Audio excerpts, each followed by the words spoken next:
Hello everyone. So in this video we are going to start July monthly magazine, and in this video this will be first video of July monthly magazine, and here we will cover security topic. ठीक है, और इस security topic में we are going to cover mains and pre point of view से। ठीक है, क्योंकि आपको पता है प्री मेंस के लिए तो मोस्ट इम्पोर्टेंट है ही। अगर हम लोग जीएस 3 का बात करते हैं तो यहाँ तो पूछा ही जाता है सिक्योरिटी पर्पज से, बट प्रीलिम्स में भी ऐसे कुछ कुछ टॉपिक्स हैं जो कि मोस्ट इंपॉर्टेंट हो जाता है यूपीएससी के पॉइंट से। लाइक अगर हम लोग बात करते हैं मिलिट्री एक्सरसाइज तो ये भी इंपॉर्टेंट हो जाता है। ठीक है, ये मिलिट्री एक्सरसाइज पूछे जाते हैं। कुछ ऐसे रडार वेपन्स अगर लॉन्च किए गए हैं, नए नए डीआरडीओ ने बनाया है, तो यहाँ से भी पूछे जाते हैं। ठीक है, सो इसी के पॉइंट में रखते हुए हम लोग आज कवर करेंगे ये सारा सिक्योरिटी का। इस वीडियो में हम लोग कवर कर लेंगे इन वेरी शॉर्ट टाइम। ठीक है, सो नाउ लेट्स स्टार्ट।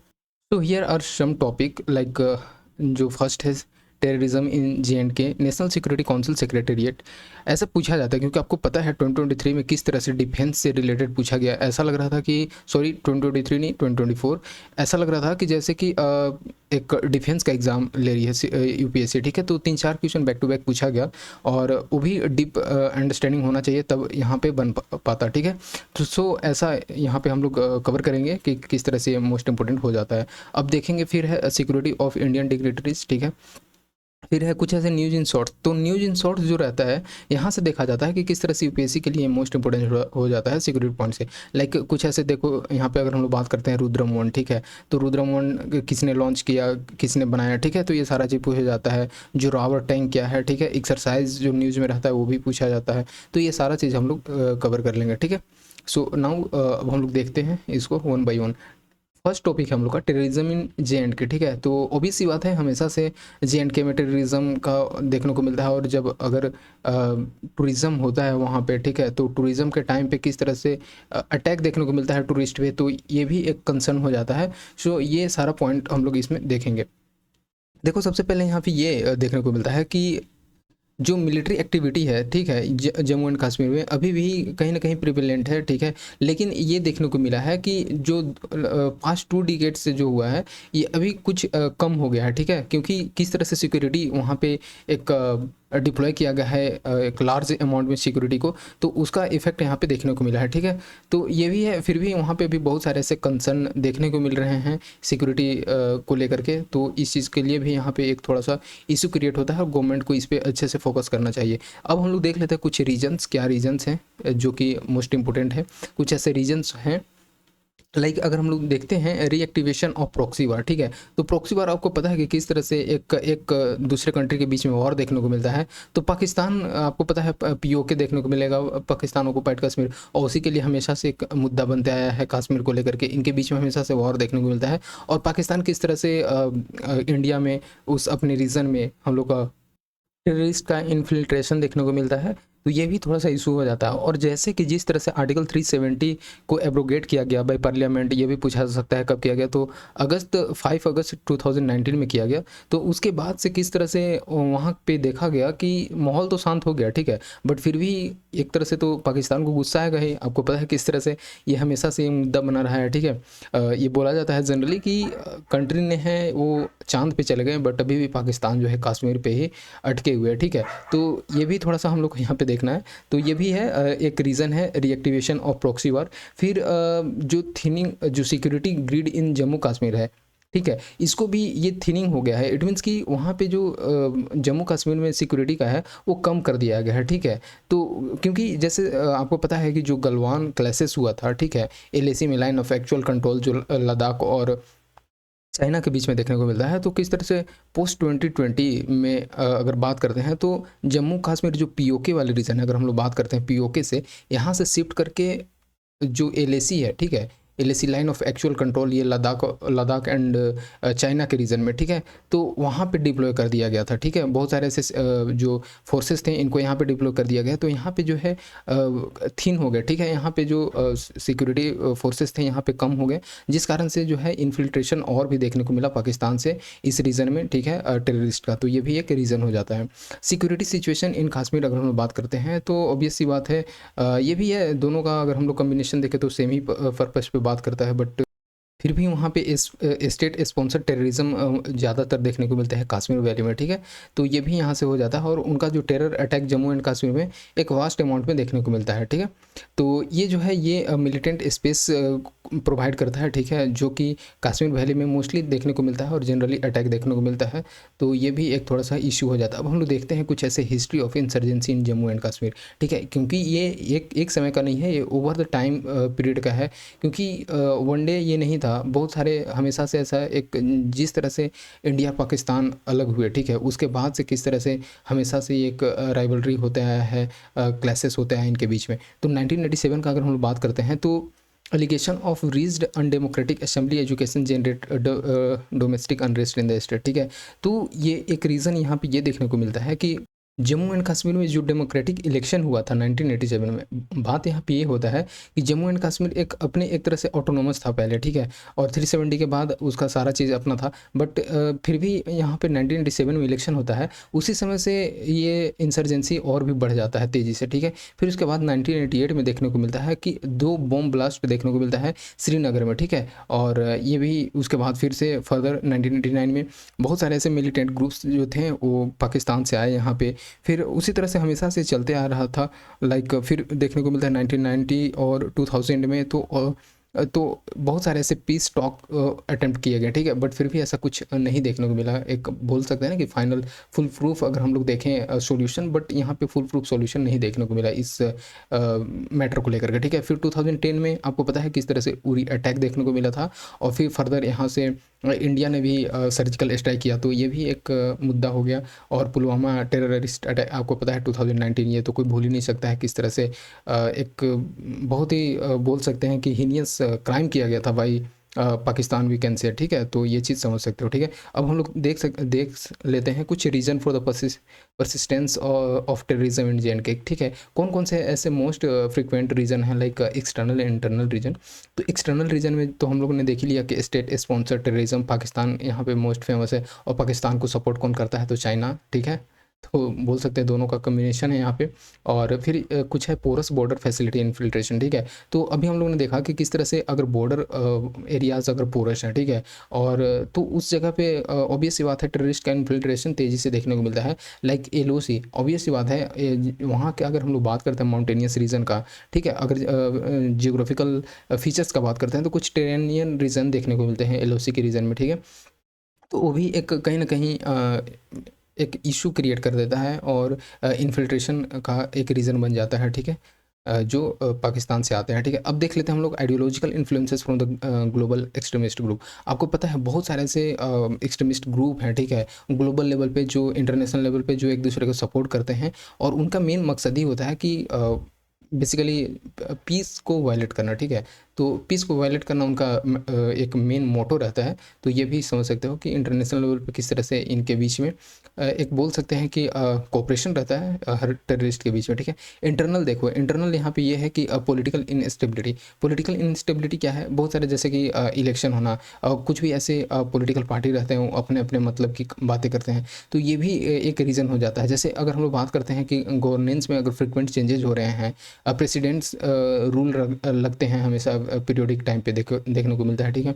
और फिर कुछ ऐसे डेमोक्रेटिकली इलेक्टेड पॉपुलर गवर्नमेंट है, ठीक है, वो भी वहाँ पे एब्सेंट देखने को मिलता है। तो ये सारा चीज़ जो होता है ना पॉलिटिकल इंस्टेबिलिटी का रीजन बन जाता है। रिलीजियस एंड इथनिक टेंशंस का अगर हम लोग बात करते हैं तो बहुत सारे ऐसे रिलीजियस और इथनिक हैं, जैसे कि एक हम लोग देखे थे अभी अभी जो रिसेंट में बना था मूवी, अभी तो नहीं, बहुत लेट हो गया, बट फिर भी कश्मीर फाइल जैसे मूवी देखने को मिला था, ठीक है। तो उसमें किस तरह से बताया गया है कि रिलीजियस राइवलरी देखने को मिला, इथनिक राइवलरी देखने को मिला कि एक एक दूसरे को किस तरह से एक मास और एक्सोडस टेरर का एक रूप फॉर्म हो रहा था वहाँ पे, ठीक है।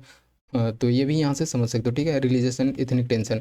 अब हम लोग देख लेते हैं ओवर ग्राउंड वर्कर, ठीक है। ओवर ग्राउंड वर्कर्स का अगर बात करते हैं तो ये एक सिग्निफिकेंट रोल प्ले करते हैं मिलिटेंसी को सस्टेन करने में। ऑब्वियस सी बात है कि हम लोग तो अगर अगर सिटीज़न कोई वहाँ पे है, ठीक है, जे.एंड.के का, अगर ये अपना घर दे रहे हैं रहने के लिए टेरर को, ठीक है, टेररिस्ट को, तो ऑब्वियस सी बात है उनको एक प्लेस मिलेगा, सेफ प्लेस मिल रहा है रहने के लिए, सारा चीज़ अपना वहाँ पे अगर वो फंड मैनेजमेंट भी करते हैं, ठीक है, तो उनको एक बेटर प्लेस मिल जाता है ऑर्गेनाइज क्राइम करने के लिए, ठीक है। तो ये भी एक रीज़न हो जाता है। तो जैसे ओवरग्राउंड वर्कर्स जो हैं ये इंडिविजुअल और ऐसे ग्रुप होते हैं जो कि लॉजिस्टिक सप्लाई करते हैं, लॉजिस्टिक सपोर्ट करते हैं, इंटेलिजेंस रहते हैं, जैसे क्या चल रहा है बाहर उनको आकर के इन्फॉर्म करते हैं ये टेररिस्ट को, ठीक है। और ये सारा चीज़ जो है ये इसके रीज़न हो जाता है, ठीक है। अब हम लोग देख लेते हैं कुछ ऐसे मेजर्स हैं लिए गए हैं जो कि जम्मू एंड कश्मीर में जो भी ऐसे टेररिज्म है उसको काउंटर करने के लिए। तो यहाँ पे है जैसे first constitutional and political restructuring. तो किस तरह से 370 हटा, उसके बाद से फिर भी थोड़ा बहुत तो पीस देखने को मिला है, क्योंकि ऑल ओवर द कंट्रोल जो है ये सेंट्रल गवर्नमेंट के हाथ में आए, तो फिर वहाँ पे अच्छा टॉक हुआ, ठीक है, पीस टॉक हुआ, फिर एक मेंटेन हुआ, पीस मेंटेन हुआ, प्लस में बहुत सारे ऐसे बार बार इलेक्शन, फ्रीक्वेंट इलेक्शन होने लगे। और अभी रिसेंटली ये देखने को मिला है कि लद्दाख के रीजन में 4 डिस्ट्रिक्ट का फॉर्मेशन हो रहा है। तो ये सारा चीज़ जो है ना, ये कॉन्स्टिट्यूशनल और पॉलिटिकल रिस्ट्रक्चरिंग अगर बेटर होता है तो फाइनली जो टेरर है, टेररिज्म है, उसको काउंटर करने में हेल्प होगा। लीगल का अगर हम बात करते हैं तो 2019 में अमेंड किया गया था यूएपीए को कि किस तरह से इंडिविजुअल टेररिस्ट को डिजिग्नेट करना है। फिर जमात ए इस्लामी को टेररिस्ट ऑर्गेनाइजेशन डिक्लेयर किया गया इस 2019 में ही, ठीक है। तो इस तरह से यहाँ पे हम लोग को ये देखने को मिलता है।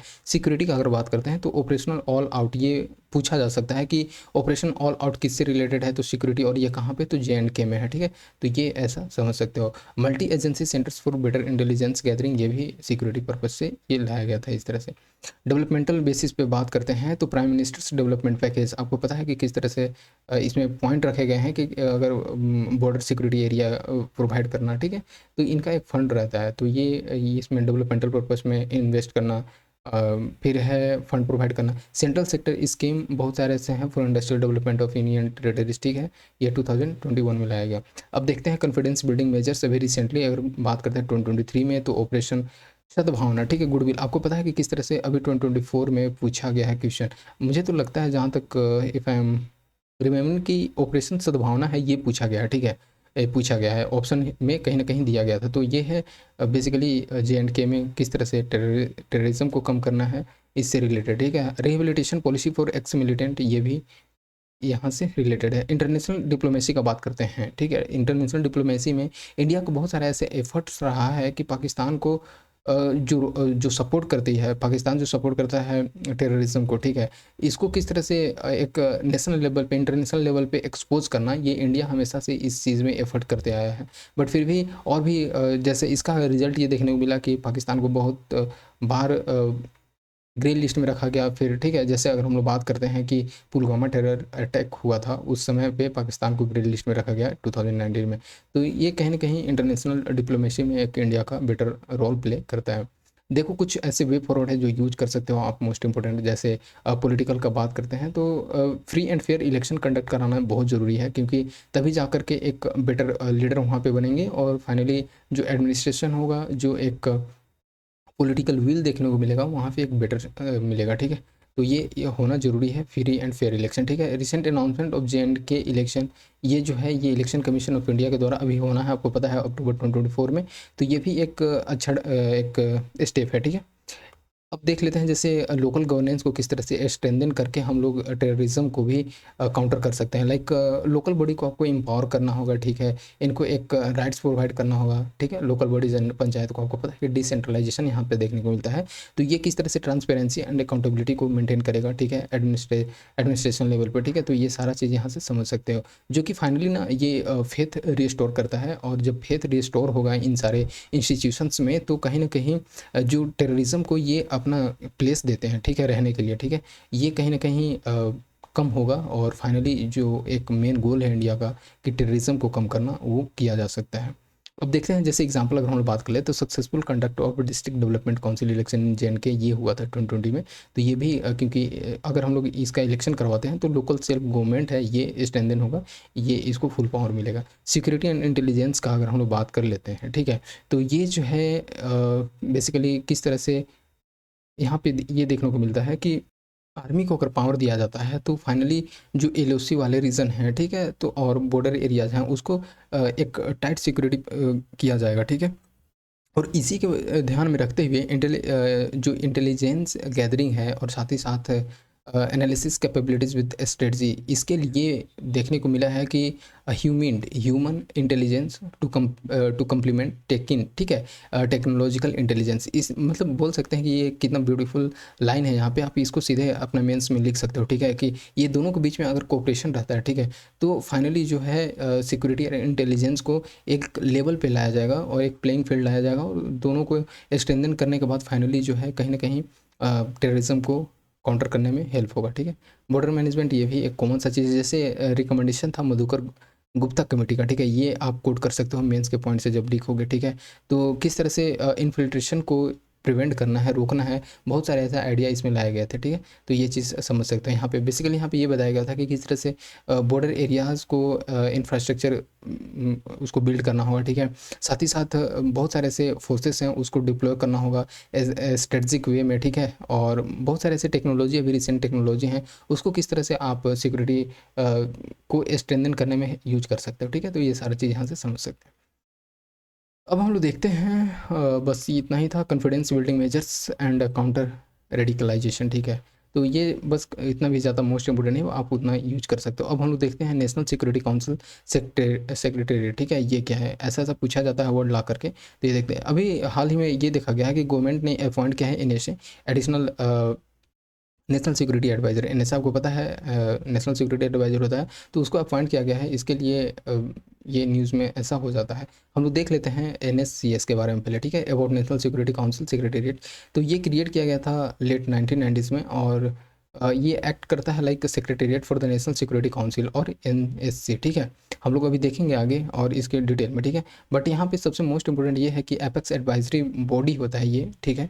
और जितने भी ऐसे सारे इंटरनल और एक्सटर्नल सिक्योरिटी रिलेटेड मैटर होते हैं, उस पर ये एडवाइस देता है कि किस तरह से वर्क करना है, ठीक है, और कितना इफेक्टिव और इसको बनाया जा सकता है। और ये बेसिकली यहाँ से ये होता है कि ये हेड किया जाता है बाई एनएसए, ठीक है, नेशनल सिक्योरिटी एडवाइज़र। और बस यहाँ से ये देखने को मिलता है, इसका एम का अगर हम बात करते हैं तो प्रोवाइड करता है strategy, direction and long term vision, so that every ministers जो हैं, एवरी मिनिस्ट्री ये इसमें रिलेटेड है। और नेशनल सिक्योरिटी को और भी किस तरह से पैरेलली जो भी ऐसे थ्रेट हैं, ठीक है, उसको एड्रेस किया जा सके, इसमें ये देखा गया है। और इसका मेन मोटो है। पोस्ट एडिशनल एनएसए जो है ये ऑलवेज एग्जिस्ट करते हैं, बट उसका जो अभी देखने को मिला है, ये खाली अभी सीट जो है ये खाली है, ठीक है, अभी तक। तो यही है कि जो अब अगर हम लोग बात करते हैं यहाँ से कि अगर मेंस में ही लिखना है, ठीक है, वे फॉरवर्ड में, ठीक है, तो मेंस में वे फॉरवर्ड में लिख सकते हो कि एडिशनल एनएसए का जो पोस्ट है उसको कैसे फ्रिक्वेंटली आप फिल करो, ताकि जो फर्दर है सिक्योरिटी पर्पस के लिए वो चीज़ टैकल किया जा सके। क्योंकि अभी जो है ये इसका सीट खाली है, तो ये फिल होता है तो ये कहीं ना कहीं बेटर रिप्रेजेंटेशन शो करेगा। अपॉइंटमेंट ऑफ एएनएसए जो है ये मतलब यहाँ से एडिशनल नेशनल सिक्योरिटी एडवाइजर का, ये expected to streamline and strengthening the functioning of NSA. अभी मैंने ये बताया कि किस तरह से अगर इसका पोस्ट फुलफिल होता है तो इनका काम क्या है कि जो भी ऐसे एनएससीएस का काम है, ठीक है, उनका फंक्शन है, उसको स्ट्रीमलाइन और स्ट्रेंथन किया जा सकेगा। इसमें बहुत सारे ऐसे देखने को मिलता है, लाइक 3 डिप्टी एनएसए देखने को मिलेगा, ठीक है, 3 डिप्टी एनएसए, मिलिट्री एडवाइज़र देखने को मिलता है, ठीक है। नेशनल मैरीटाइम सिक्योरिटी कोऑर्डिनेटर का बात करते हैं तो ये यहाँ पे basically liaising with the coastal states, coast guard and other maritime security. आपको पता है कि किस तरह से मैरीटाइम और कोस्ट गार्ड बहुत सारे ऐसे हैं जो कि कोस्टल एरिया को प्रोटेक्ट करते हैं, उसके लिए जो है ये एनएमएससी यहाँ पे देखने को मिलता है। यहाँ पे देखो अब हमारे लिए क्या है प्रीलिम्स पॉइंट से, ठीक है। प्राइम मिनिस्टर जो है ये चेयरपर्सन है, चेयरमैन है ऑफ एनएससी, ठीक है, नेशनल सिक्योरिटी एडवाइज़र। फिर उसके बाद देखने को मिलता है यहाँ पे, और फिर ये है बेसिकली क्रोनोलॉजी बताया गया यहाँ पे, ठीक है। तो सबसे ऊपर हम लोगों ने देखा कि प्राइम मिनिस्टर जो है ये चेयरमैन होते हैं एनएससी का, उसके बाद होता है नेशनल सिक्योरिटी एडवाइज़र, फिर उसके बाद एडिशनल नेशनल सिक्योरिटी एडवाइज़र, और ये अभी हम लोगों ने देखा कि इसका पोस्ट जो है ये वैकेंट है, ठीक है। तो ये यहाँ से समझ लो। अब देखो जैसे डिप्टी एनएसए इसकी इसी के अंदर देखने को मिलता है, इसके बाद देखने को मिलता है deputy NSA technology and intelligence, जिसका कि हम लोगों ने डिटेल में अच्छे से बात किया अभी। डिप्टी एनएसए स्ट्रेटजिक अफेयर्स, ठीक है, डिप्टी एनएसए इंटरनल अफेयर्स। तो ये सारा जो है बहुत सारे से डिप्टी एनएसए जो हैं जिनका अलग अलग वर्क है, लाइक स्ट्रेटजी अफेयर्स के लिए, इंटरनल अफेयर्स के लिए, ठीक है। मिलिट्री एडवाइज़र देखने को मिलता है, नेशनल मैरीटाइम सिक्योरिटी कोऑर्डिनेटर, ये सारा चीज़ जो है यहाँ से हम लोग को देखने को मिलता है। अब हम लोग देख लेते हैं नेक्स्ट क्या है हमारे लिए, ठीक है। तो बस इतना ही था, बाकी तो कुछ रोल्स हैं तो ये इतना मोस्ट इंपॉर्टेंट तो है नहीं, ठीक है। और बाकी यही है, आप मैं बताया ना कि आपको यहाँ पे अपना जो भी ऐसा थोड़ा बहुत नॉलेज गैदर किया हो, इसको और भी कैसे आपको एक्सप्लेन करके लिख सकते हो मेंस में, ठीक है। क्योंकि आपको पता है हर चीज़ को रटा नहीं जा सकता, हर चीज़ को याद नहीं किया जा सकता, बट आप जो भी ऐसे नॉलेज गैदर की हो उस चीज़ को अप्लाई किया जा सकता है, ठीक है। तो अप्लाइड नॉलेज ही कहीं न कहीं हेल्प करता है मेंस में अच्छे से, ठीक है। तो यहाँ से समझ लो। अब देखते हैं emerging threat that demand standing of NSA, ठीक है। तो जैसे अगर क्या-क्या ऐसे थ्रेट्स हैं जो कि डिमांड कर रहा है कि एनएससीएस होना ही चाहिए, ठीक है। तो जैसे वेस्टर्न डबल स्टैंडर्ड्स, ठीक है। तो double standards on terrorism, human rights etcetera, ये कहीं न कहीं ऐसा थ्रेट है, इसके कारण ये होना चाहिए एनएससीएस का। Foreign interference in domestic affairs, आपको पता है फॉरेन इंटरफेरेंस में बहुत सारे ऐसे, यहाँ तक कि यूएनओ भी है, यूएन भी है, ये भी कहीं न कहीं सपोर्ट में नहीं हो रहता है कभी-कभी इंडिया का, ठीक है। और बड़े-बड़े कंट्रीज़ हैं लाइक यूएन के मेंबर हैं मोस्ट जो पावरफुल वी कैन से, तो वो किस तरह से उनको सपोर्ट करता है, तो ये भी थोड़ा-सा है, यहाँ से समझ सकते हो। और फिर चाइना का जो किस तरह से डोमिनेंस राइज़ कर रहा है, इसके इसके लिए भी, इसको भी थोड़ा-सा टैकल करने के लिए ये होना ज़रूरी है एनएससीएस, ठीक है। और आपको पता है कि जो चाइना का बेसिकली यहाँ पे डोमिनेंस जो इंडियन ओशन में देखने को मिल रहा है, और ये भी help with the help of we can say Pakistan, ठीक है, पाकिस्तान एंड श्रीलंका, ठीक है। तो ये यहाँ से समझ सकते हो, क्योंकि ऑब्वियस है ना कि श्रीलंका एंड पाकिस्तान जो है ये अपना एक प्लेस दे रहे हैं टू बिल्ड कंस्ट्रक्शन, ठीक है, इंफ्रास्ट्रक्चर अपना बिल्ड करने के लिए चाइना को, ताकि ऑब्वियस सी बात है इनको फ़ायदा हो रहा है। और जनरली जो ये पाकिस्तान एंड श्रीलंका हैं, ये स्ट्रेटजिक पॉइंट से जो है इंडिया के लिए अगर ऐसा प्लेस देते हैं चाइना को, ठीक है, तो ये इंडिया के लिए थ्रेट का कारण बन सकता है, ठीक है। इमर्जिंग थ्रेट का बात करते हैं, तो इमर्जिंग थ्रेट में generally politically instable neighbours like Pakistan हम लोगों ने देख ही लिया। अभी अगर मोस्ट इंपॉर्टेंट बात करते हैं तो बांग्लादेश एक बेटर एग्जांपल यहाँ पे ले सकते हैं, किस तरह से वहाँ भी इनस्टेबिलिटी देखने को मिला कि इंडिया का कितना एक बोल सकते हैं कि वी कैन से कितना एक डीप फ्रेंड था, ठीक है, फिर भी क्या ही बोला जा सकता है। तो यही इसमें होता है ना कि आप अगर आप बात करते हैं इंटरनेशनल लेवल पे, ठीक है, तो एक डिप्लोमेटिक टॉक हर किसी के बीच में होना चाहिए, और किसी भी कंट्री पे पूरी तरह से किसी भी प्राइम मिनिस्टर, किसी भी प्रेसिडेंट पे फुल्ली आपको बिलीव नहीं करना चाहिए, ठीक है। तो हमेशा एक डिप्लोमेटिक वे में ही रहना चाहिए किसी भी कंट्री को, ठीक है। साइबर वॉरफेयर देखने को मिलता है, हाइब्रिड वॉरफेयर, ये सारा चीज़। वे अहेड हम लोग देख लेते हैं, तो यहाँ पे आपको स्ट्रेंथन करना होगा रोल ऑफ एनएसए, ठीक है। स्ट्रक्चर चेंज करना होगा एनएसएससी का, ठीक है। स्ट्रक्चर चेंज में अगर हम लोग बात करते हैं तो बहुत सारे ऐसे इमर्जिंग सिक्योरिटी चैलेंजेस हैं, उसमें एक्सपर्टीज़ लाना होगा, ठीक है। और यहाँ पे स्पेशलिस्ट को रिक्रूट करना होगा, ये सारा चीज़, जिससे कि एनएससीएस को और स्ट्रेंथन किया जा सके। इम्प्लीमेंट करना होगा whole of the nation approach, ठीक है। तो ये सारा चीज़ यहाँ से समझ सकते हो। नेशनल सिक्योरिटी काउंसिल, ये मोस्ट इंपॉर्टेंट है, ऐसा पूछा जाता है। तो नेशनल सिक्योरिटी काउंसिल जो है ये 25 ईयर अगो इसको बिल्ड किया गया था, ठीक है। और बेसिकली ये पूछा जा सकता है कि इसका हेड किसने किया था, तो बाय द केसी पंत इन 1999, ठीक है। और ये अपेक्स एडवाइजरी बॉडी है जो कि हेड किया जाता है बाय द प्राइम मिनिस्टर, ठीक है। और बहुत सारे इसमें और भी मिनिस्ट्री देखने को मिलते हैं, बहुत सारे मिनिस्टर देखने को मिलते हैं, like minister of finance, defence, home and external affairs, ठीक है। इसका बेसिकली ये पर्पस होता है कि किस तरह से internal thinking and coordination application को प्रमोट करना है, जो भी ऐसे resources of the state to protect and basically यहाँ पे ये फोकस किया जाता है कि स्टेट को प्रोटेक्ट करने के लिए जो भी ऐसे रिसोर्सेज की ज़रूरत है, उसके बीच में इंटीग्रेटेड थिंकिंग, कोऑर्डिनेट एप्लीकेशंस को बिल्ड करना, national security goal and objective को प्रमोट करना, ये सारा चीज़ का कारण हो जाता है। ये थर्ड टायर ऑर्गेनाइजेशन है लाइक स्ट्रेटजी पॉलिसी ग्रुप, ठीक है। यहाँ पे एसपीसी, आपको पता है एसपीसी एक कमांडो भी होती है, तो यही है, it is a principal mechanism for inter ministerial coordination, और साथ ही साथ integration of the relevant inputs of the formulation of the national security policies, ठीक है। और ये बेसिकली हेड किया जाता है बाय द एनएसए।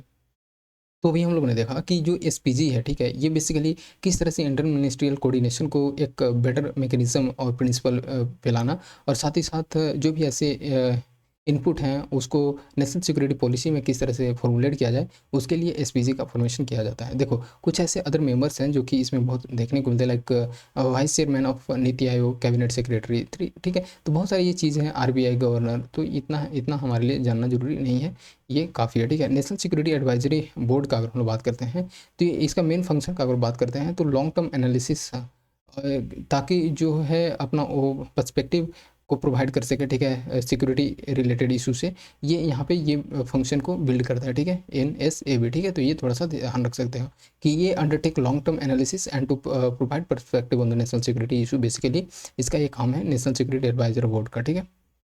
ये बेसिकली ये रिकमेंड करता है measures and solution and policy options on the issue refer to it by the national security council, ठीक है। और ये हम लोगों ने देख लिया कि NSA यहाँ पे हेड करते हैं। जॉइंट इंटेलिजेंस कमेटी का बात करते हैं तो ये देखो, ये पूछा जा सकता है, ऐसा इंपॉर्टेंट है, कहीं ना कहीं आप रिलेट कर सकते हो। तो ये है, ये इट इज़ अ टास्क, इसका बेसिकली ये टास्क ये देखने को मिलता है कि किस तरह से इंटेलिजेंस को गैदर करना है by the various intelligence agency, क्योंकि बहुत सारे ऐसे इंटेलिजेंस एजेंसी इसमें रिलेटेड हैं, लाइक IB हो गया, ठीक है, रॉ हो गया। तो ये सारा के बीच में किस तरह से कोऑर्डिनेशन मेंटेन करके रखना है, ये जॉइंट इंटेलिजेंस कमेटी का काम है, ठीक है। और ये इसका फंक्शन जो होता है ये NSCS के अंदर देखने को मिलता है। सिक्योरिटी ऑफ इंडियन डिग्निटरीज, अब हम लोग देख लेते हैं थर्ड टॉपिक, ये क्यों न्यूज़ में रहा है। तो dignitaries who hold position of power, ठीक है। तो ऑब्वियसली इतना हमारे लिए जानना जरूरी नहीं कि न्यूज़ में क्यों ना, हम लोग देखते हैं बेसिकली ये है क्या, ठीक है। Security arrangement for Indian dignitaries, ठीक है।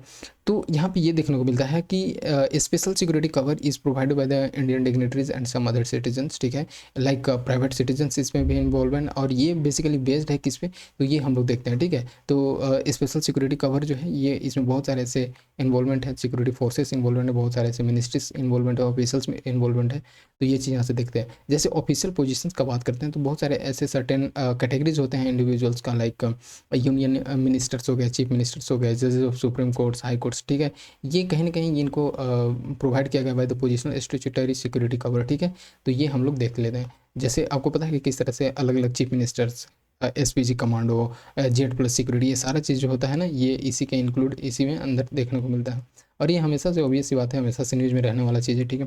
थ्रेट परसेप्शन, ऑब्वियस सी बात है ना, इनको कब दिया जाएगा, ये बड़े बड़े सिक्योरिटी जो होते हैं लाइक Z+ सिक्योरिटी, ये सब कब दिया जाता है, Z+, Y+, ये सारा चीज़ जो है जब ऐसा लगता है कि कहीं न कहीं इनको कोई लीडर हो गए, कोई ऐसे फेमस पर्सनालिटीज़ हो गए, उनको अगर थ्रेट परसेप्शन है, ऐसा लगता है, तो उनको ये सारा सिक्योरिटी प्रोवाइड किया जाता है। तो the responsibility of providing security to an individual lies primarily with the state government, ठीक है। तो बेसिकली जो ऐसा सिक्योरिटी होता है इनको प्रोवाइड करना है, तो सबसे पहले स्टेट गवर्नमेंट और यूनियन टेरिटरीज एडमिनिस्ट्रेशन में ही ये लाइज करता है, जिसका कि ये ज्यूरिसडिक्शन यहाँ पे देखने को मिलता है, ठीक है। और ऐसे इंडिविजुअल और ऑर्डिनरी रेसिडेंट्स होते हैं जो कि इनको ऐसा लगता है कि कहीं ना कहीं इनको थ्रेट है, तो उनको ये इसमें प्रोवाइड किया जाता है ऐसे ऐसे सिक्योरिटी, ठीक है।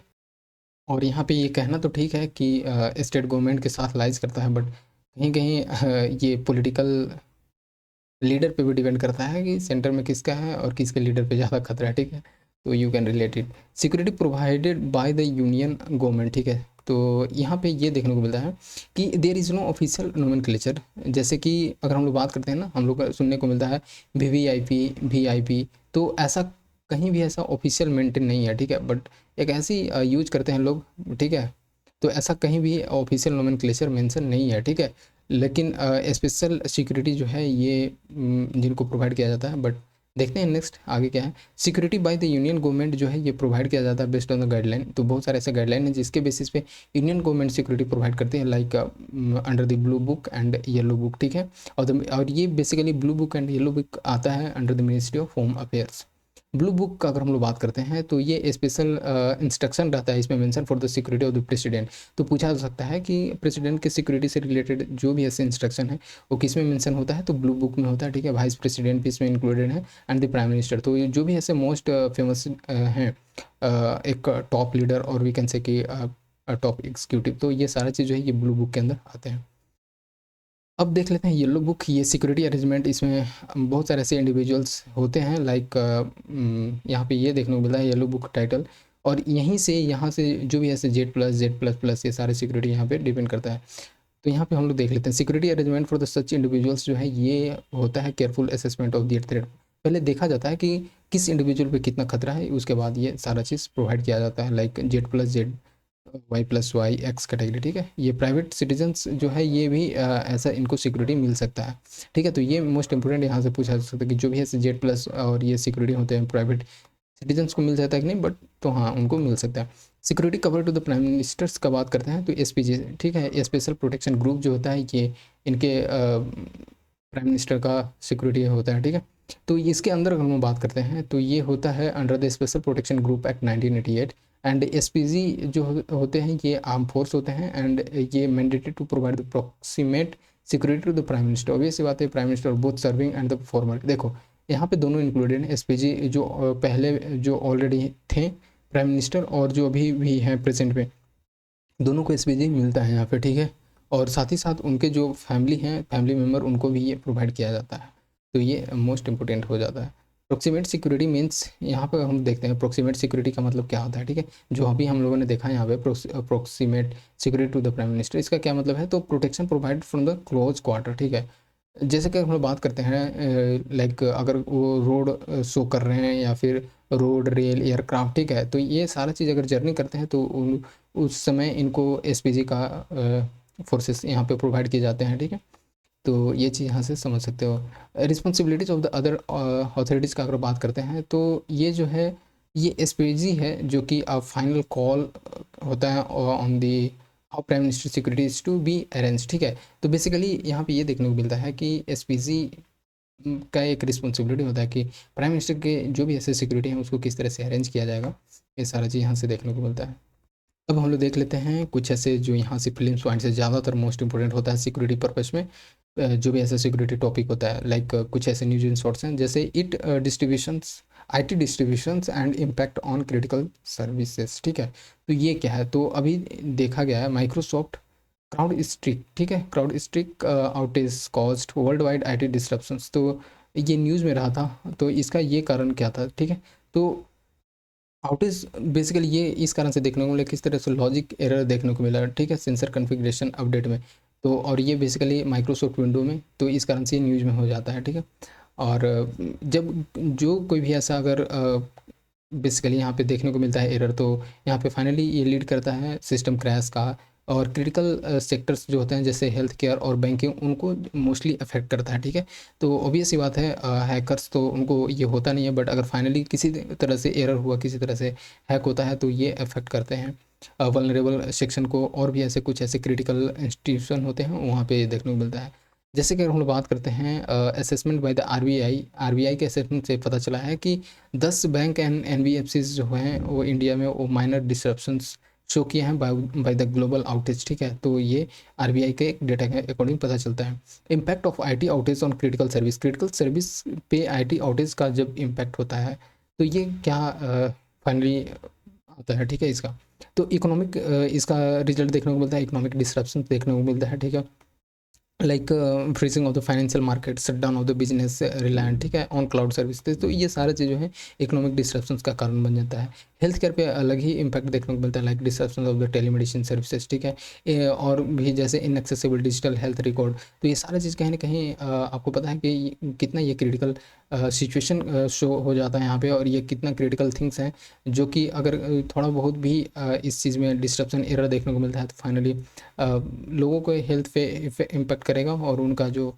बेसिकली वी कैन से कि चेकअप है, उनका जो मेडिसिनल रिकॉर्ड रहेगा वो प्रॉब्लम क्रिएट करेगा। अब देख लेते हैं, हमारे लिए इतना इम्पोर्टेंट नहीं है, बट ठीक है, ओके ओके। देखो अब हमारे लिए यहाँ तो इम्पोर्टेंट नहीं है, बट फॉर जनरल नॉलेज ये हम लोग यूज कर सकते हैं या फिर बस ऐसे माइंड में रख सकते हो। लाइक 2017 वेरी रैंसमवेयर अटैक जो यूके में देखने को मिला था, यूके हॉस्पिटल में, यहाँ पे ये इसका रिजल्ट ये हुआ कि 90,000 अपॉइंटमेंट जो थे ये कैंसिल कर दिए गए। तो समझ सकते हो कितना एक हेल्थ में डिसरप्शन देखने को मिला, ठीक है, हेल्थ केयर में। अब हम लोग देखते हैं गवर्नमेंट एंड सिक्योरिटी, ठीक है। इसमें ये देखने को मिला कि 2020 साइबर सिक्योरिटी ब्रीच देखने को मिला at Kudankulam nuclear power plant of NPCIL। देखो ये मेंस में हमेशा से कोट होते आया है जब ऐसा पूछता है तो, ठीक है। तो ये यहाँ से समझ सकते हो। देखो मेन इसका रीज़न क्या है, वल्नरेबिलिटी क्यों है ऐसे डिजिटल इंफ्रास्ट्रक्चर इंडिया में, ठीक है। मोस्टली यहाँ पे ये देखने को मिलता है कि बहुत सारे ऐसे टेक्नोलॉजी अभी भी हैं जो कि इंडिया कहीं ना कहीं इंपोर्ट करता है या किसी कंट्री पर डिपेंड करता है, ठीक है। तो इम्पोर्ट डिपेंडेंस जो है ये मोस्ट फ्रिक्वेंट रीज़न है इसका, like heavy reliance on imported hardware software, ठीक है। तो ये सारा चीज़ जो है ये कहीं ना कहीं एक सिक्योरिटी रिस्क और वल्नरेबल इसको प्रमोट करता है यहाँ पे, ठीक है। तो इंडिया को जैसे बोला जाता है कि अपना खुद का बनाना चाहिए, ठीक है, मेड इन इंडिया, ठीक है। तो ये चीज़ पे डिपेंड होना पड़ेगा इंडिया को, ठीक है। Last digital footprint with the low digital literacy, ये भी है, क्योंकि आपको पता है लो डिजिटल लिटरेसी का एक फाइनल ये देखने को मिलता है रिजल्ट कि लोग कुछ भी ऐसे उनको पता नहीं चलता है कि एग्जैक्टली हो क्या रहा है मेरे फ़ोन में, और कुछ भी अपलोड कर लेते हैं, कुछ भी डाउनलोड कर लेते हैं, ठीक है। और ये कहीं ना कहीं फाइनली इनके इलिटरेसी के कारण, डिजिटल इलिटरेसी के कारण ये इनको सफ़र करना पड़ जाता है, ठीक है। तो यहाँ से ये हम लोग समझ सकते हो। अब हम लोग देख लेते हैं अर्बन नक्सलिज्म। ये अर्बन नक्सलिज्म, देखो एक सेकेंड, इससे पहले हम लोग देख लेते हैं कुछ मेजर्स लिए गए थे for the protection of digital infrastructure. तो इसमें देखने को मिलता है, जैसे अगर इंस्टीट्यूशनल बेसिस पे बात करते हैं तो national critical information infrastructure protection centres जो है ये बनाया गया, and the defence cyber agency ये लाया गया, एंड सर्टिन, ये सारा चीज़ जो है ये इंस्टीट्यूशनल बेसिस पे, लीगल बेसिस पे देखने को मिलता है। Digital personal data protection act 2023 and information technology act, ये हमेशा से इंपॉर्टेंट है, IT एक्ट 2000, ठीक है। उसके बाद तो फर्दर इसी के बेसिस पे बहुत सारे अमेंडमेंट देखने को मिले हैं। फिर पॉलिसी में अगर बात करते हैं तो नेशनल साइबर सिक्योरिटी पॉलिसी 2013 लाया गया। अर्बन नेशनलिज्म का बात करते हैं तो रिसेंटली ये देखने को मिलता है कि स्टेट गवर्नमेंट ऑफ महाराष्ट्र जो है इंट्रोड्यूस करता है Maharashtra special public security bill 2024। इसका एम ये रहता है कि किस तरह से नक्सलिज्म अर्बन एरिया में जो राइज कर रहे हैं उसको किस तरह से कर्व करना है, ठीक है। तो अर्बन नक्सलिज्म हो जाता है। देखो इसका हम लोग कुछ की प्रोविजंस देख लेते हैं, ये Maharashtra special public security bill 2024 का। तो इसमें ये टारगेट किया गया है wide range of action by the suspects including जो भी ऐसे हैं लाइक जो डिसोबीडियंस ऑफ द लॉ को ब्रीच कर रहे हैं या इनकरेज कर रहे हैं उसको इसके अंदर टारगेट किया गया है। और ये अलाउ करता है ऑर्गेनाइजेशन को अनलॉफुल डिक्लेयर करने के लिए, ठीक है। और ये पावर देता है डिस्ट्रिक्ट मजिस्ट्रेट को और साथ ही साथ पुलिस कमिश्नर को कि कुछ भी ऐसे प्रोसिक्यूशन हो उसको परमिशन को ग्रांट करने में, ठीक है। अब देखते हैं जैसे कुछ ऐसे एक्ट लाए गए थे like unlawful activity UAPA act, ठीक है, 1967 का है, जो कि ये सारी चीज़ जो अर्बन नक्सलिज्म को ब्रीच करने में और कर्व करने में यहाँ पे हेल्प करेगा, ठीक है। और फिर जैसे प्रोसिक्यूशन अंडर UAPA ये रिक्वायर करता है approval from the central and the state government. तो ये भी इंपॉर्टेंट है। बहुत सारे ऐसे कुछ ऐसे प्रोविजंस होते हैं, थोड़ा सा आप चाहो तो डीप में जा करके पढ़ सकते हो, क्योंकि कहीं ना कहीं UPSC ऐसे ऑप्शन बनाता है कि कन्फ्यूज करेगा, ठीक है। अर्बन नक्सलिज्म होता है क्या, ये देख लेते हैं। नक्सलिज्म बेसिकली जिसको कि हम लोग LW लेफ्ट विंग एक्सट्रीमिज्म भी बोलते हैं, जो कि रेफर करता है एक्सट्रीमिस्ट आइडियोलॉजी का, ठीक है, जो कि बेसिकली डेमोक्रेसी और डेमोक्रेटिक प्रोसेस पे बिलीव नहीं करते हैं। ये जो भी ऐसे नक्सलिज्म और एक्सट्रीमिस्ट आइडियोलॉजी के होते हैं, ठीक है। तो ये बेसिकली ये चाहते हैं कि स्टेट को वायलेंट मीन्स से ट्रीट करना, ठीक है, और इसको ओवरथ्रो करना। तो इनका एक मेन पर्पस रहता है। इंडिया में देखने को मिलता है कि किस तरह से ये ओरिजिनेट किए थे from the 1967 uprising in the Naxalbari, ये वेस्ट बंगाल से देखने को मिलता है, ठीक है। ऑल दो यहाँ पे कोई भी ऐसा स्टैंडर्ड्स डेफिनेशन नहीं है अर्बन नक्सलिज्म का, लेकिन ये रेफर करता है basically like the presence and the activities carried out by naxalite, ठीक है। और CPI माओइस्ट जो भी ऐसे नक्सलाइट CPI माओइस्ट का अदर इनका एक्टिविटी रहता है, इनका एक आइडियोलॉजी रहता है, उससे इनको रिकॉग्नाइज़ किया जाता है कि ये अर्बन नक्सलिज्म है, ठीक है। और इसको लीड कर रहे हैं। नक्सलाइट एक्टिविटीज़ अगर अर्बन एरियाज़ में देखने को मिलता है तो ये इंक्लूड करता है maintaining safe houses for the leaders cadres provides logistic. देखो ये बेसिकली ये वीडियो लॉन्ग इस कारण से हो रहा है, मैं थोड़ा सा डिटेल अंदर डीप जा करके बता रहा हूँ, अदरवाइज ये ज़्यादा लंबा वीडियो नहीं बनता, ठीक है। अब देख लेते हैं सेवेक्स 2, ठीक है, ये न्यू एक्सप्लोसिव फॉर्मुलेशन है क्या, ठीक है। तो ऐसा कुछ कुछ इंपॉर्टेंट रहता है, लाइक पूछ देगा कि सेवेक्स 2 टर्म किससे रिलेटेड है, तो ये प्रीलिम्स पॉइंट से पूछा जा सकता है। इंडियन नेवी ने ये सर्टिफाइड किया है न्यू एक्सप्लोसिव, जिसका कि नाम है सेवेक्स 2, ठीक है। तो बेसिकली ये क्या है, ये न्यू एक्सप्लोसिव है, डेवलप्ड बाय, ये किसने डेवलप किया है, बाय द EEL, ठीक है, इकोनॉमिक एक्सप्लोसिव लिमिटेड, और ये सोलर इंडस्ट्रीज़ का एक सब्सिडरी है। साथ ही साथ ये मेक इन इंडिया इनिशिएटिव है। और सेवेक्स 2 का अगर बात करते हैं तो कटिंग एक्सप्लोसिव फॉर्मुलेशन है, और ये है most potent non nuclear explosive, ठीक है, ग्लोबली बात करते हैं तो ये एक बोल सकते हैं कि सेवेक्स 2 कितना एक इम्पोर्टेंट हो जाता है इंडिया के सिक्योरिटी पर्पज से इसका यूजेस, ठीक। न्यू फॉर्मुलेशन ऑफ सेवेक्स 2 जो है ये टेस्ट किया गया अंडर द DEPS, ठीक है, डिफेंस एक्सपोर्ट प्रमोशन स्कीम्स। तो ये भी समझ सकते हो। अकॉर्डिंग टू रिपोर्ट अगर हम लोग बात करते हैं तो इंडियन नेवी ने सर्टिफाई किया है सिटीबेक्स 1। तो ये पूछा जा सकता है, देखो यहाँ पे ऐसे क्वेश्चंस बन सकते हैं कि सिटीबेक्स 1 किससे रिलेटेड है, तो ऑप्शन दे सकता है यहाँ पे जैसे ये करके इंडियन नेवी, या फिर ऐसे तो ये इंडियन नेवी ऑलरेडी सिटीबेक्स भी बना चुकी है, फिर सिविक्स भी कर चुकी है, तो ये सारा का सारा इंडियन नेवी का ही है, ठीक है। और जो सिटीबिक्स 1 है ये थर्मोबारिक एक्सप्लोसिव है, ठीक है। और ये और भी है लाइक सीमेक्स 4, तो ये सारा चीज़ जो है इन्हीं से रिलेटेड है इंडियन नेवी से। हम लोग देख लेते हैं सिविक्स 2, सिटीबिक्स 1 एंड सीमेक्स 4 के बारे में, ठीक है। तो सिविक्स 2 जो है ये based on the high melting explosive. देखो यहाँ से मेरा ये ध्यान जा रहा है, क्योंकि मुझे जहाँ तक याद है इस बार एक टर्म पूछा गया था 2024 में कि किस तरह से हाइड्रो पावर इलेक्ट्रिसिटी को लिफ्ट करने के लिए क्या था, वहाँ से ऑप्शन था दिया गया था, और बेसिकली वो करंट बेस्ड था। तो मैं एक वीडियो लाऊंगा कि कहाँ से करंट पूछा जा रहा है। जनरली लोगों को पता नहीं चलता, बट फाइनली वो इधर उधर के टेंट्रम करते हैं, तो वो थोड़ा सा हम लोग को ध्यान रखना है। देखो एक है ये टीएनटी है, ट्राई नाइट्रो टोल्यूइन जो होता है, यहाँ से ये क्या होता है, ये एक्सप्लोसिव होता है जो कि यूज किया जाता है मिलिट्री सेल्स में, बॉम्ब में, ठीक है, ग्रेनेड्स में। तो ये सारा चीज़ यहाँ से समझ सकते हो। देखो कन्वेंशनल एक्सप्लोसिव का बात करते हैं, तो कन्वेंशनल एक्सप्लोसिव पहले यूज होता था लाइक डेंटेक्स, ठीक है, प्रोपेक्स, तो ये सारा चीज़ होता है, ठीक है। सिटीबिक्स 1 जो है ये थर्मोबारिक एक्सप्लोसिव, जैसे कि हम लोग देखा, ये जनरेट करता है extended blast duration with the intense heat, तो ये चीज़ यहाँ से समझ लो। देखो हमारे लिए तो यहाँ पे इंपॉर्टेंट कुछ ज़्यादा है नहीं, बट एक चीज़ था यहाँ पे जिसका कि हम लोगों ने इसका सीमेक्स 4 भी देख ही लेते हैं। ये म्यूनिशंस होता है बेसिकली, जो कि basically which is safer than the standard explosive, ठीक है, when it comes to storage. तो स्टोरेज के पर्पज से अगर बात करते हैं तो सीमेक्स जो है थोड़ा सा सेफ है अदर म्यूटेशंस के, अदर जो भी ऐसे एक्सप्लोसिव होते हैं उसके कंपेरिजन में, ठीक है। इसका ट्रांसपोर्टेशन, इसका हैंडलिंग थोड़ा सा ईजी होता है, ठीक है।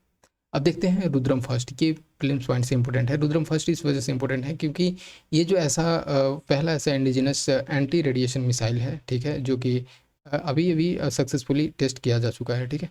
तो रुद्रम फर्स्ट जो है ये एयर टू सरफेस मिसाइल है, जो कि डेवलप किया गया by the DRDO for the IAF, ठीक है, इंडियन एयरफोर्स के लिए डेवलप किया गया है। और ये ध्यान रखना है कि ये एयर टू सरफेस मिसाइल है, ठीक। अब देख लेते हैं ये किसके थ्रू लॉन्च किया गया। तो ये इसका प्लेटफॉर्म का बात करते हैं तो सुखोई 30 MKI फाइटर जेट ये लॉन्च किया, ठीक है, और एयर टू सरफेस। इसका इंटरनल नेविगेशन सिस्टम्स, इसका तो मैंने ऑलरेडी शॉर्ट्स बना दिया था, इसको वीडियो आप वहाँ से देख सकते हो, ठीक है, क्योंकि ये टारगेटेड रहता है और टारगेट पे हिट कर सकता है एक्यूरेटली, ठीक है। क्योंकि जैसे अगर जो भी ऐसे रेडिएशन इमिट हो रहा है उसको कैच करेगा और फाइनली उस टारगेट पे हिट कर सकता है।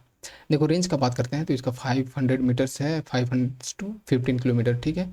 और ये हिट कर सकता है radiating emitting targets with in 250 kilometre. तो समझ सकते हो कितना इंपॉर्टेंट है ये, ठीक है, वेपन।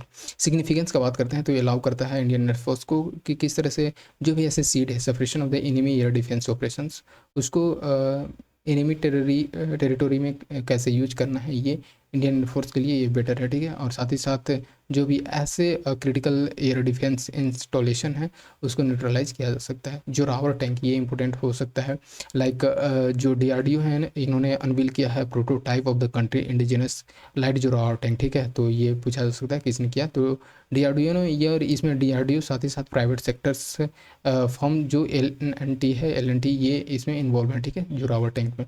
देखो इसका नाम रखा गया by the legendary general Zorawar Singh, जो कि मल्टीपल सक्सेसफुल विक्ट्रीज ये तिब्बत में जब हुआ था, तो इनका अलग ही इनका एक बोल सकते हैं ब्रेवरी देखने को मिला था, तो ये चीज़ इनके नाम पे रखा गया है। की फीचर्स का बात करते हैं तो इसमें देखने को मिलता है ऐसे अभी रिसेंट के जो टेक्नोलॉजी हैं, एडवांस टेक्नोलॉजी इसमें इक्विप्ड हैं, like artificial intelligence, integration of the tactical surveillance drone, ये सारा चीज़ इसमें इक्विप्ड है। डिज़ाइन किया गया for the rapid development deployment and the manoeuvrability in mountainous region, ठीक है, तो ये इंपॉर्टेंट है इसका। टैंक्स जो है ये एम्फीबियस है, like making them versatile for the operation in riverine region, तो रिवराइन रीजन में भी इसको अच्छे से यूज किया जा सकता है। अब देखो हमारा ये फाइनल किस तरह से कुछ ऐसे न्यूज़ एक्सरसाइज इन न्यूज़ रहा है, ये मोस्ट इंपॉर्टेंट हो जाता है। लाइक नोमैडिक एलिफेंट, ठीक है, ये जॉइंट मिलिट्री एक्सरसाइज है between आर्मीज of the India and Mongolia. देखो ये जनरली पूछा जाता है कैसे कि नोमैडिक एलिफेंट किसके के बीच में होता है, किसके के बीच में एक्सरसाइज है, तो इंडिया एंड मंगोलिया के बीच में है, ठीक है। जो कि पूछा जाएगा वेन्यू कहाँ पे हुआ है, तो मेघालय में हुआ है। एक्सरसाइज मैत्री का बात करते हैं तो जॉइंट मिलिट्री एक्सरसाइज है, ये हुआ है होता है इंडिया एंड थाईलैंड के बीच में, जो कि थाईलैंड में कंडक्ट किया गया है मैत्री, ठीक है, India and Thailand. RIMPAC exercise का बात करते हैं तो ये open ceremony for the 29th edition of the biennial, ये जो रिम ऑफ द पैसिफिक होता है रिमपैक एक्सरसाइज, ये देखने को मिला, ठीक है। तो ये USA, ठीक है, इसमें USA है। देखो कि यहाँ पे ये इसका इम्पोर्टेंट ये है कि it is world largest international multilateral maritime exercise, ठीक है, जिसमें कि इंडिया ने पार्टिसिपेट किया है। ये थोड़ा सा हम लोग को ध्यान रखना है। इसका एम आपको पता है कि किस तरह से सिक्योरिटी को बिल्ड करना है, रिलेशनशिप को इन्हांस करना है, ठीक है, और जो भी ऐसे पीस हो सकता है मेंटेन इस इंडो पैसिफिक रीजन में, उसको मेंटेन करके रखना है। ये देखो लास्ट एक्सरसाइज फ्रीडम एज, ठीक है, एक्सरसाइज फ्रीडम एज किससे रिलेटेड है, तो इसमें तीन ऐसे बड़े बड़े कंट्री इन्वॉल्व हैं, like south Korea, US and Japan, ठीक है। ये ऐसा पहला ट्राइलेटरल मल्टी डोमेन एक्सरसाइज है जो कि इस पे बेस्ड है, फ्रीडम एज पे, ठीक है। ये बेसिकली साउथ कोरिया के सदर्न आइलैंड ऑफ जेजू में हुआ था। ऐसा ध्यान रखना, जेजू आइलैंड कहाँ पे देखने को मिलता है, तो साउथ कोरिया वाले रीजन में। अब देख लेते हैं एक्सरसाइज पीस ब्लैक, ठीक है। एक्सरसाइज पीस ब्लैक किससे रिलेटेड है, तो इंडियन एयरफोर्स और साथ ही साथ इंडिया और ऑस्ट्रेलिया के बीच में ये हुआ था एक्सरसाइज पीस ब्लैक। ये बेसिकली एवरी 2 ईयर में हेल्ड होता है, ठीक है। ये मल्टीनेशनल एक्सरसाइज है। एक्सरसाइज सागर कवच, ठीक है, ये नाम से भी ऐसा पता चल रहा है, ठीक है। एक्सरसाइज सागर कवच 0124, ये है कोस्टल सिक्योरिटी एक्सरसाइज है जो कि हेल्ड किया गया along with the Andhra Pradesh coast, ठीक है। तो ये कहाँ पे हुआ था, एक्सरसाइज सागर कवच आंध्र प्रदेश में, और आंध्र प्रदेश का कोस्ट पे। इसमें एसेट्स ऑफ इंडियन नेवी इसमें इन्वॉल्व थे, कोस्ट गार्ड थे, मैरीन पुलिस, ठीक है, पुलिस, ठीक है, marine police and fisheries customs, ये सारा का सारा इसमें इंगेज थे, ठीक है। तो ये हम लोग को यहाँ से ध्यान रखना है। तो चलो ठीक है, वैसे हम लोगों ने सारा चीज़